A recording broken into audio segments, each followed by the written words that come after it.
Bismillahirrahmanirrahim. Nahmaduhu wa nusalli ala rasulihil karim amma ba'du. An Abi Dzar radhiyallahu anhu qala Rasulullah sallallahu alaihi wasallam, afdhalul a'malil hubb fillah wal bughdu fillah, rawahu Abu Dawud. An Anas an Nabi sallallahu alaihi wasallam qala, ma min 'abdin atta akhahu yazuru fillahi illa nadahu malakun minas sama' an tibta wa taba lakal jannah.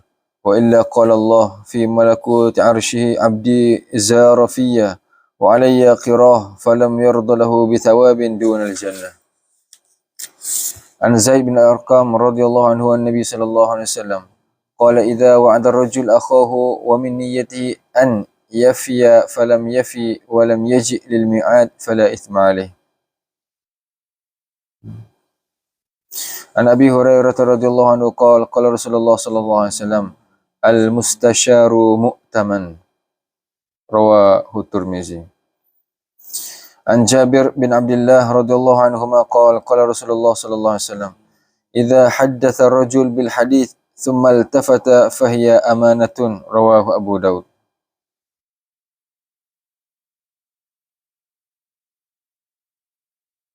Alhamdulillah. Beberapa hadis yang kita telah dengar, mudah-mudahan hadis ini menjadi pengajaran kepada diri kita sendiri untuk kita mengambil iktibar dan kita datangkan supaya perkara-perkara yang kita dengar ini sebahagian menjadi akhlak dalam kehidupan kita, insyaallah. Alhamdulillahilladzi ahyana ba'da ma amatana wa ilaihin nusyur. Syukur pada Allah Subhanahu wa taala masih lagi diberikan nafas ini untuk berada di bumi Allah Subhanahu wa taala. Hadis yang pertama dari Abu Umamah radhiyallahu anhu, ia berkata Rasulullah sallallahu alaihi wasallam bersabda, jika seorang hamba mencintai hamba yang lain karena Allah Azza wa Jalla, berarti ia telah memuliakan Allah Azza wa Jalla.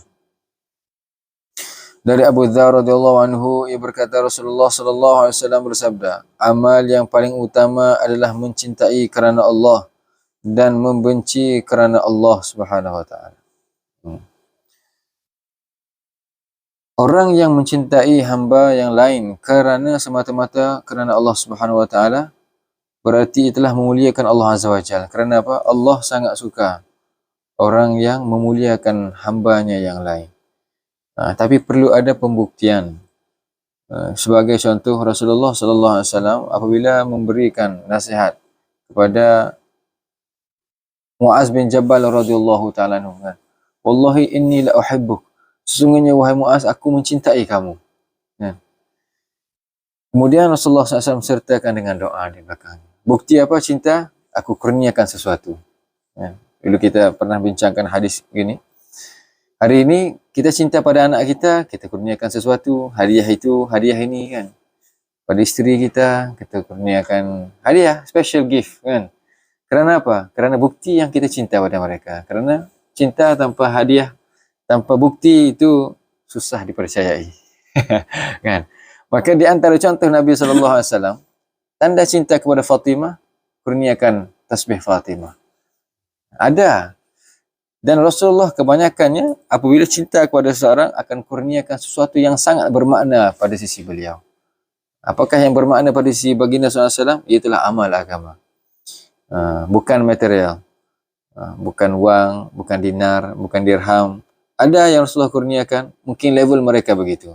Tapi orang yang dekat dengan Rasulullah SAW, semuanya dikurniakan amalan. Kenapa? Faham akan harga yang diberikan kepada orang tersebut. Dari Anas radhiyallahu ta'ala anhu, dari Nabi SAW, beliau bersabda, jika seorang hamba mengunjungi saudaranya kerana Allah, maka seorang malaikat akan memanggilnya dari langit. Sungguh baik engkau, dan alangkah bagusnya surga bagimu. Selain itu, Allah akan berfirman di dalam kerajaan arasy-Nya, hamba-Ku telah berkunjung kerana Aku dan menjadi tanggungku untuk menjamunya. Allahu Akbar. Maka Allah tidak meredai suatu pahala baginya kecuali surga. Orang yang menziarahi saudaranya yang lain kerana Allah, begitu sekali pahalanya Allah kurniakan kepada orang tersebut.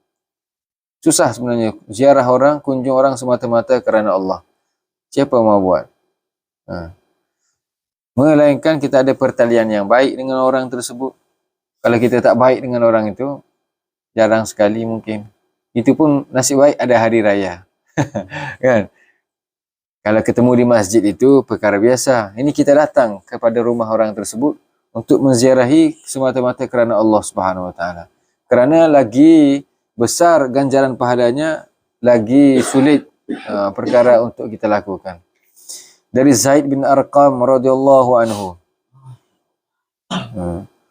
Dari Nabi SAW beliau bersabda, apabila seseorang berjanji bertemu saudaranya dan ia berniat untuk memenuhi janjinya, akan tetapi ia tidak bisa memenuhi janjinya dan tidak bisa datang pada waktu yang ditentukan, maka ia tidaklah berdosa. Ini adalah hak kita kepada saudara kita. Kita sudah janji, sudah tentukan waktu, tapi tak bisa datang. Hari ini lagi mudah. Kalaupun tak boleh, kita boleh hantar WA, kan? Kita boleh telefon. Ini zaman dulu ni. Dalam satu riwayat, Nabi Musa AS, beliau tunggu temannya datang sampai 18 hari. 18 hari. Kita kalau 18 minit pun gimana dia. Ini 18 hari. Ya. Hari pertama enggak datang sangka baik lagi. Keluar mungkin nak datang besok ni. Tak datang juga. 18 hari Pak Topik. Kan? Lebih 1 bulan purnama. Jadi begitu sekali mereka ni diuji oleh Allah Subhanahu Wa Taala. Itulah yang dinaikkan darjat mereka. Satu, jangan pula kita guna alasan itu, Nabi Musa pun tunggu 18 hari. Kamu baru tunggu sekejap udah marah kan. Kita kena jadi orang yang memenuhi janji itu. Jangan lihat kepada kisah-kisah orang yang bersabar di atas janji. Jadilah orang yang memenuhi janji. Dari Abu Hurairah radhiyallahu taala dia berkata, Rasulullah sallallahu alaihi wasallam bersabda, orang yang dimintai nasihat berarti mendapat amanah. Hadis riwayat Tirmizi. Apabila satu orang mahu mendapat counseling, kan, nasihat daripada kita, pertamanya kita perlu tahu kita ni ada kapasiti ataupun tidak untuk memberikan nasihat. Kerana ad-din an-nasihah, kan, agama kita ni adalah nasihat. Dan apabila diberikan tanggungjawab pada kita untuk menyampaikan nasihat, maka itu adalah satu amanah.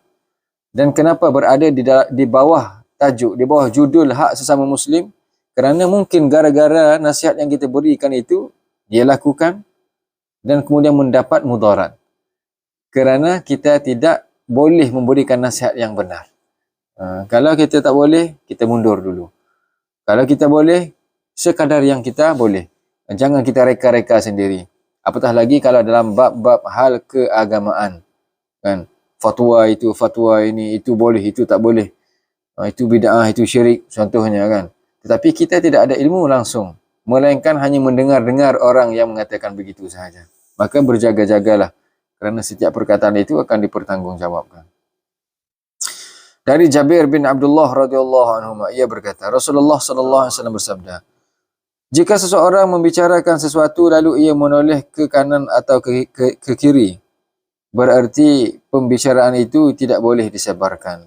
Hadis riwayat Abu Daud. Ini hak sesama Muslim. Satu lagi menerangkan, jika seorang datang kepada kita ceritakan sesuatu, apakah maksud ke kanan ke kiri? Maksudnya ini adalah rahsia. Kan? Ini adalah sesuatu yang tidak boleh kita gembar-gemburkan, sebarkan. Maka hak kita untuk menyimpan rahsia tersebut.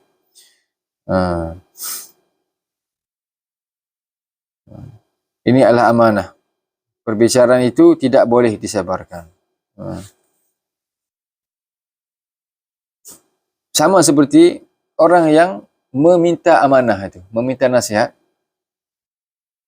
Minta nasihat, kita beri nasihat, kita tidak memahami situasi orang itu kan. Mungkin masalah keluarga, mungkin masalah sama teman-teman. Tapi beliau bertanya itu ke kanan dan ke kiri. Kita berikan nasihat tanpa berwaspada tindakan seterusnya. Dan yang kedua, kita tidak tahu ini adalah amanah. Mungkin beliau tu tidak ngomong pada kita kan. Tolong rahsiakan, kan? Tapi sudah mendapat isyarah. Kenapa begini sekali Rasulullah SAW tekan kepada kita? Untuk kita ni sebagai umat observe, peka dengan keadaan sekeliling.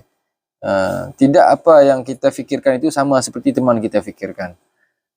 Kalau dalam keluarga pun sama isteri pun sudah berlaku salah faham yang banyak. Apatah lagi orang yang berada di luar rumah kita. Maka kita perlu jaga hak sama muslim.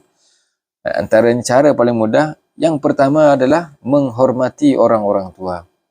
Mengasihani kanak-kanak, menunaikan hak kita sebagai jiran tetangga, hak kita sebagai anak kepada kedua ibu bapa, hak kita kepada isteri kita dan anak-anak kita.